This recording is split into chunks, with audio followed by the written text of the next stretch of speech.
What's up YouTube? Welcome back to another video. My name is Trevor Steele with Backcountry PPG, and in today's video I want to do a quick outline on how I lay a glider out and hook into a wing. I'm just happy to be alive today. To get started, I've got my Ozone Mojo Power 2 right here, 26 meter. This is one of our student wings. I'm gonna take it out there, show you how I lay my glider out, clear my lines, and hook in. Let's go get started. All right, so got my APCO First kiting harness on right here. This is my favorite kiting harness. This is what we use at our school. This is what I would recommend. There's a lot of different harnesses, but the thing I like about this is that the carabiner height is more similar to a paramotor itself. So your weight shift and feeling of height is all more similar to what it's gonna be like when you actually get in a paramotor. Plus, these are actually certified paragliding harnesses. Got my wing right here. First thing I'm gonna do is figure out where I'm gonna lay out. I wanna make sure I lay out with two things in mind. Firstly, if I have any wind, that I make sure I don't have anything directly downwind of me that I'm not willing to get drug into, like a trailer. I wouldn't wanna lay out right here where my wing could get drug into the trailer. The next thing is upwind of me. I don't want anything upwind of me that I'm not willing to run into. So I want lots of space before I run into my trailer, for example. So I like to have a nice open area, flat, have walked the grounds before I go, launch the paramotor. You don't wanna find the hidden gopher hole with your ankle. You wanna have found the hidden gopher hole before you go to launch the paramotor. So I'm gonna set up right here and show you guys that process. First thing is handling of your risers. These right here are your risers. I can make a separate video breaking down all the components of a riser in more detail in the future. But the most important piece with these risers, when you're handling the glider, moving the glider around, is the riser tips, okay? We are trying really hard to avoid tangles with all of these lines. And as long as these riser tips don't go through said lines, you won't get a tangle. So by managing these riser tips, you minimize your tangle risk, which also increases your efficiency in how long it takes you to go flying, because if you make a tangle, you now have to fix said tangle. So there's a handful of things you can do with these tips. Firstly, you can leave them about 4 or 5 feet away from the loops that you make to walk the wing. All right, so here's my loops. There's my risers down over there. I go all the way to the wing. I lift the wing up over here. I lift the risers up over here. I do a Y, giant arm stretch. That works fine. I don't have any problem with that. In fact, that's probably what I do more often than not. The other thing you can do is you can tuck these under your arm.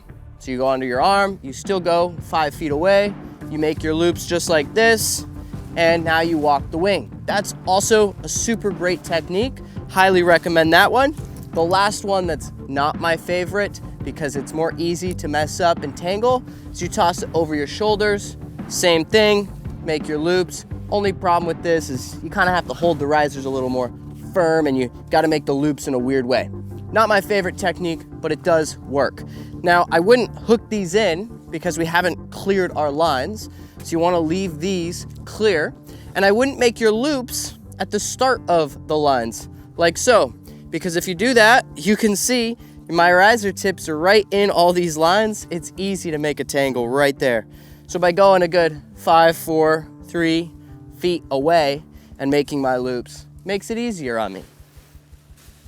And I go all the way to the wing. Sometimes I'll carry like this. This is my preferred way. Check my windsock. Let's go lay out the glider. All right, I've reached my desired location for launching.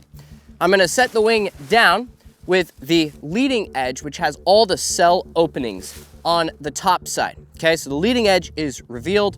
Lines are still in my hand. I will set the risers down with the tips facing away. So kind of swing away, touch down, coming towards. So the tips are facing that way. I will slightly open the wing this way, slightly open the wing this way. I will then kind of double check, make sure we loosen up any compression tangles right here. See how we've got a little compression tangle right here? Good. And then I will start pulling one wingtip out.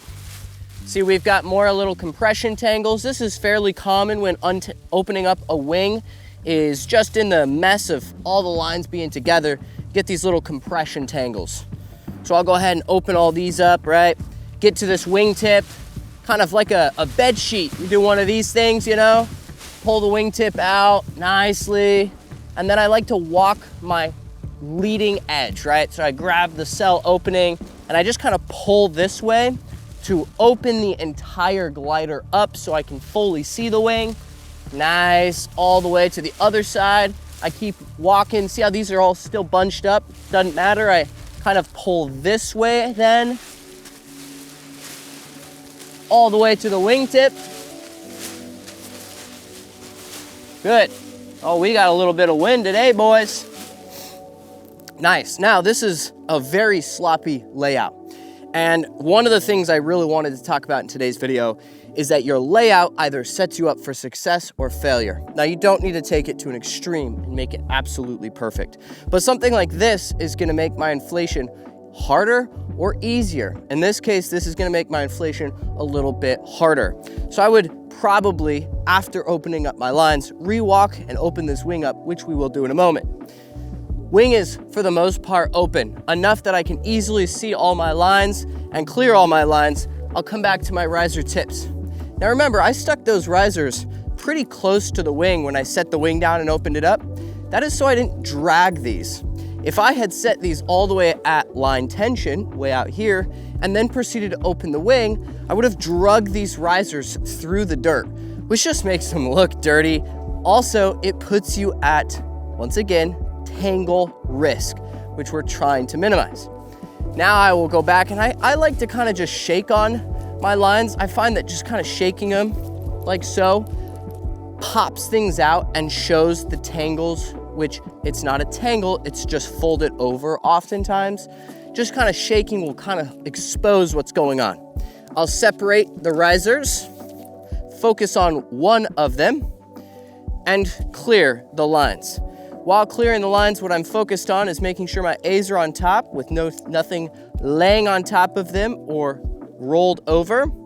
In this case, it looks like I've got lines just laying on top of my A's.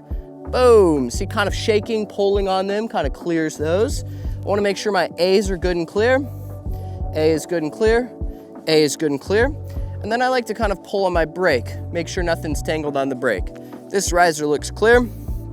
I'll go over here, start with the A's, shake, shake, shake. See, we've got some lines all squished up. Oh man, wing is trying to fly.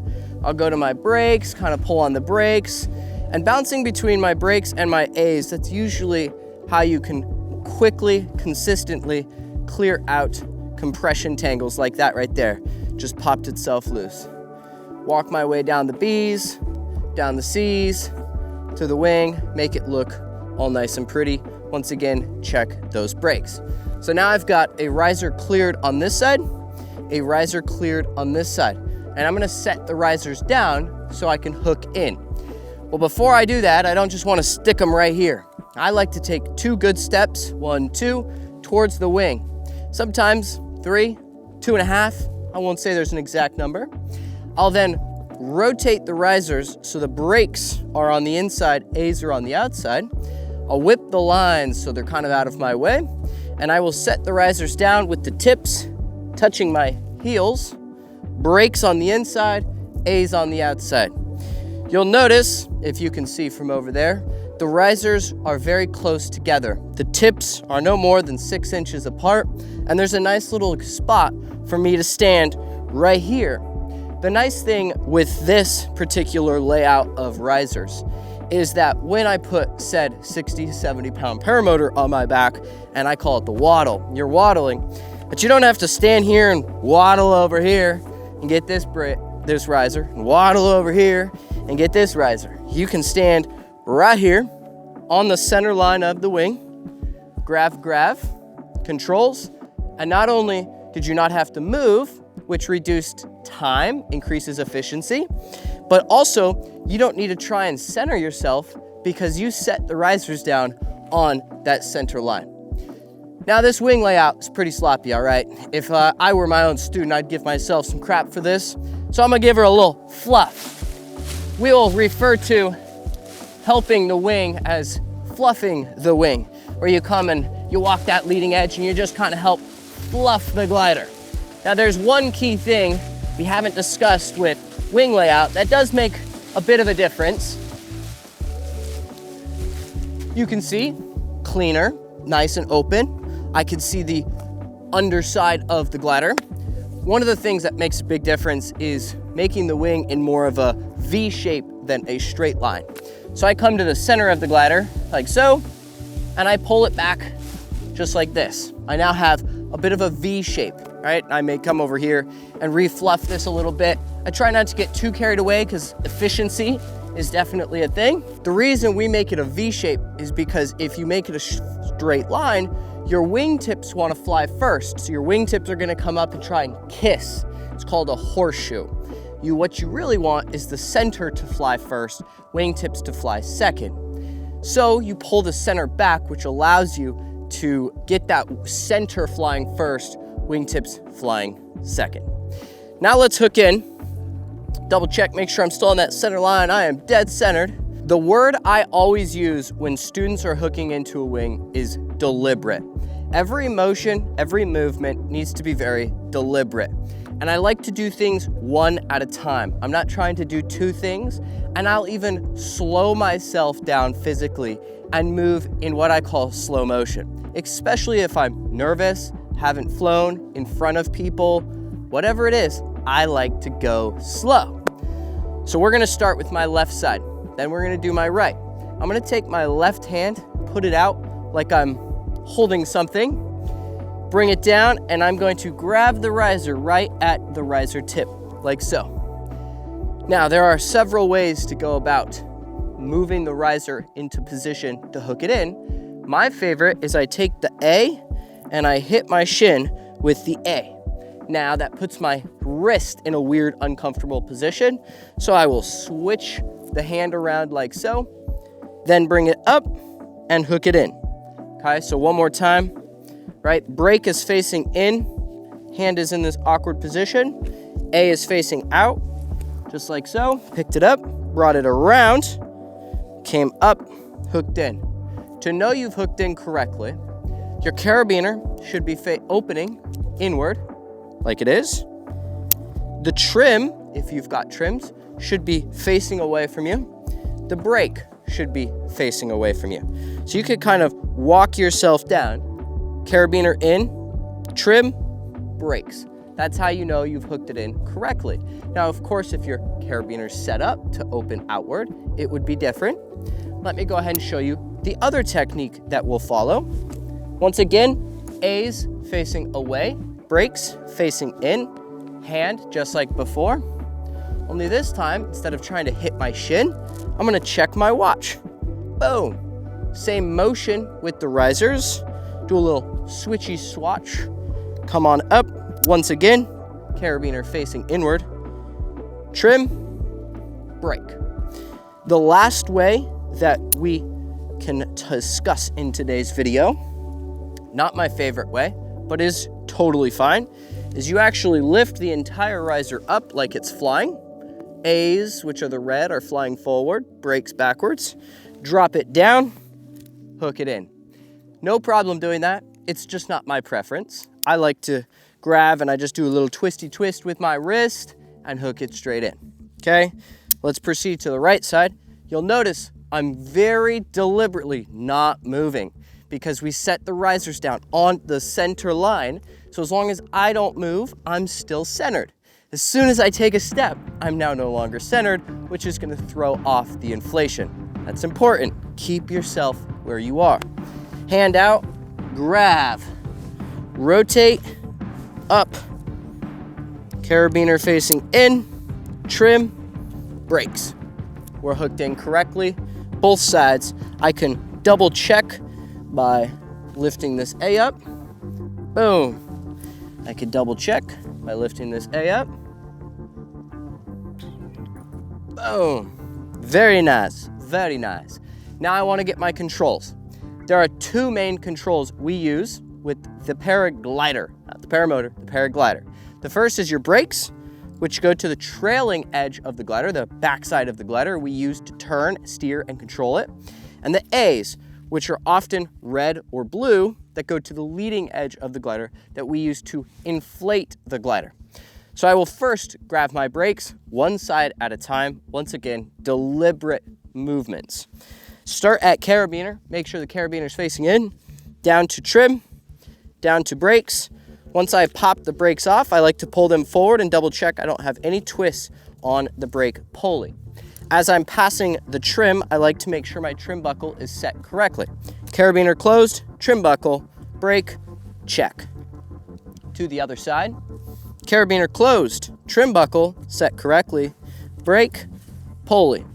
Perfect. I will only hold the toggle with 2 fingers, my pointer and middle finger. That is because we're gonna have a throttle with these 2 fingers.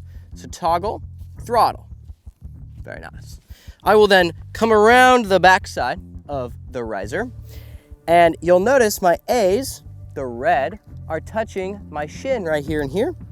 I'll take my thumb, like a hitchhiker, or make a gun, either one, and I will hook the A's. Now it's important to notice there are actually 2 A's. It's referred to as split A's. You have an outside and an inside. We only grab the inside A's, which have 2 lines on them, not 1 line on them, okay? We hook and hook, very deliberate. I kind of pull on it to grab tension on the risers. Where you hold it doesn't necessarily matter. And then I will bring my arms in, up, out. Relaxed arms, I like to kind of pull tension on the risers with the A's, get them away. You can see I've got tension on the harness carabiner risers. I've got 2 fingers on the brake, 2 fingers free and clear for the throttle. A's are pinched between my pointer and middle finger, not resting, they are pinched. And that, ladies and gentlemen, is how you lay your glider out and hook it. All right, guys, I hope you liked this video. The reason I made this is because I see a lot of paramotor pilots take forever to get their wing laid out, their risers laid out, cleared, and hooked in. Hypothetically and realistically, that's okay if you want to take forever, but I like to be efficient. At our training program, I stress the importance of efficiency and a process. If you've got a process, a step-by-step checklist, you could say that you've looked over, worked on, memorized, practiced, you are faster, or I like to say more efficient at getting your wing laid out and hooked in. The reason that that matters is because in the mountainous environments that we live in, and even flatland environments, wind changes. So if you take forever to get your wing laid out, you take forever to clear your lines, there's a possibility that your wind has now changed and you've got to now move your wing or hook in off center to the wind, which just sets you up for failure. So being efficient at this layout process, the hooking in process, clearing, grabbing brakes, A's, is super important. At our training program, I stress the importance of efficiency and repetition with this process. Every single time you do a rep of an inflation, hooking in, whatever, you practice the layout, you practice the hooking in, you go through it over and over and over again. Now I've got something for you. I have put down in the description of this video my step-by-step process for laying the glider out and hooking in, just like we discussed today, only written out so you can start to memorize it. If you found this video helpful, useful, please hit the like button, subscribe button, and if you're interested in learning how to fly or would like a new fancy schmancy ozone glider, please hit us up at backcountryppg.com. My name's Trevor Steele, and I will see you all next time.